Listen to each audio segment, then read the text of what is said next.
Samson's Vow, The Strength of Consecration. Written by Prisca J. Okatta. Narrated by Archie. Introduction. In the ancient land of Israel, where the hills rose high and the skies were painted with the promise of a new day, a child was born whose story would echo through the ages. This child, whose name would become synonymous with strength and sacrifice, was Samson.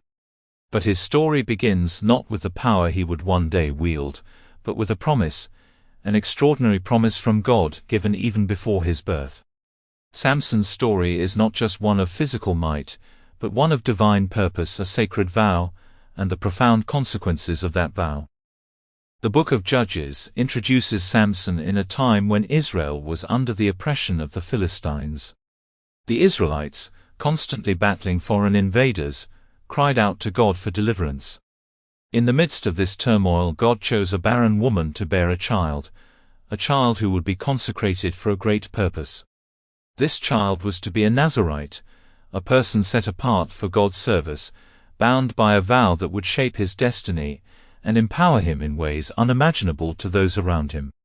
His mother, told by an angel that she would conceive and bear this child, was given strict instructions on how to raise him, abstaining from alcohol, ensuring that no razor would touch his hair, and keeping him away from dead bodies. These vows would not only make Samson physically strong, but spiritually distinct. His consecration would not be a mere outward show of holiness, but would define every aspect of his life.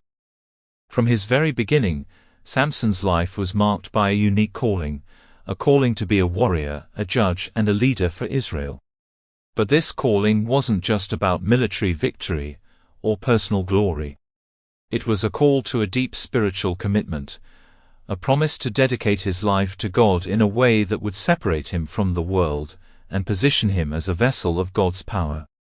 The Nazarite vow which he was to uphold was not one Samson could take lightly.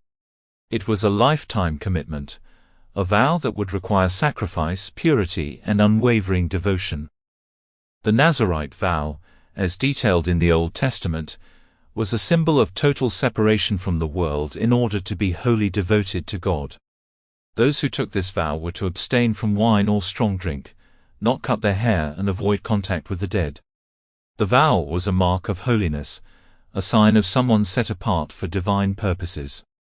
For Samson, the consequences of his vow were immense. His physical strength, which became legendary, was directly tied to his obedience to this vow.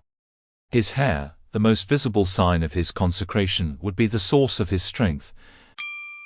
Sample complete. Ready to continue?